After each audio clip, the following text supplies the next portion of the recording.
हैं this poem is basically a conversation between the poet and any Gregory. तो ये जो पोएम है ये बेसिकली 3 स्टैंजाज में लिखी गई है और जो 3 स्टैंजाज है ना उनका कोई ना कोई स्पीकर है। जैसे फर्स्ट स्टैंजा में जो है पोएट बात करते हैं, कुछ बताते हैं, एनी ग्रेगरी को कुछ बोलते हैं। सेकंड स्टैंजा में एनी ग्रेगरी उसका जवाब देती है एंड देन थर्ड स्टैंजा में फिर पोएट कुछ बोलते हैं। ओके, तो ये कन्वर्सेशन है, ठीक है, बिटवीन अ यंग मैन जिसको हम पोएट मान के चल रहे हैं एंड एनी ग्रेगरी के बीच में। ओके, अब इनकी क्या बातचीत चलती है वो हम देखेंगे। In this poem the poet talks about what determines the love of a person for someone else. तो इस पोएम में पोएट जो विलियम बटलर यीट्स हैं वो ये बात कर रहे हैं कि क्या चीज है, जैसे मान लो कोई एक व्यक्ति अगर दूसरे व्यक्ति से प्यार करता है तो वो प्यार किस चीज पर निर्भर होता है, क्या चीज उस प्यार को डिटरमाइन करती है, तो उसके बारे में हम यहाँ जानेंगे। Okay, the poet says to any that all the young man who seem to grow sad on being rejected by her are not the true lovers।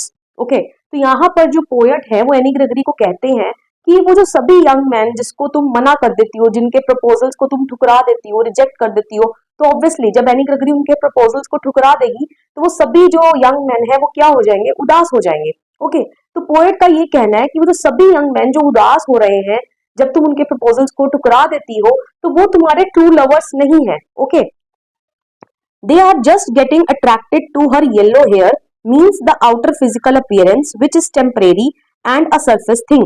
Okay, तो पोएट का ये कहना है कि वो जो सभी जो आपके ट्रू लवर्स होने का प्रिटेंड कर रहे हैं, दिखा रहे हैं आपको, वो आपके ट्रू लवर्स नहीं है। क्यों? क्योंकि वो जस्ट आपके येलो हेयर से अट्रैक्ट हो रहे हैं। अब एनी ग्रेगरी जो है ना उसके बाल येलो है, ब्लॉन्ड कलर के हैं, ठीक है, जो हनी कलर्ड हेयर लिखा है, जो हमारा शहद का रंग होता है। ओके, तो उसके जो बाल है ना वो उसकी सुंदरता को और ज्यादा बढ़ा देते हैं, जिससे होता क्या है, सभी यंग मैन जो उसके आउटर फिजिकल अपीयरेंस, जो येलो हेयर है वो किसका सिंबल है यहाँ पे, उसकी आउटर अपीयरेंस का, आउटर फिजिकल ब्यूटी का। ओके, तो जो सभी यंग मैन है उसकी आउटर फिजिकल अपीयरेंस से क्या हो जाते हैं, अट्रैक्ट हो जाते हैं and they fall in love with her. Okay, वो उसके प्यार के चक्कर में पड़ जाते हैं and they wanted to marry her. Okay, तो यहाँ पर यही बोल रहा है पोएट कि वो तुम्हारी आउटर जो फिजिकल अपीयरेंस है ना वो उससे अट्रैक्ट हो रहे हैं।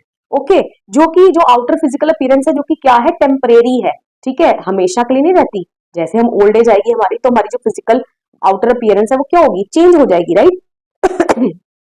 और एक सरफेस थिंग है, सतह की चीज है, कभी भी चेंज हो सकती है। Okay, the poet points out that her hair acts as a barrier preventing others from seeing her true nature. तो यहाँ पर जो उसके बाल है ना जो उसके कानों पर गिर रहे हैं, जो उसके कानों को कवर कर रहे हैं, वो किसकी तरह एक्ट कर रहे हैं, रैम्पार्ट्स की तरह। रैम्पार्ट्स क्या होता है, जो किले के आसपास चार दीवारी होती है ना, बड़ी बड़ी ऊंची ऊंची हाई वॉल्स, ठीक है, जो किले को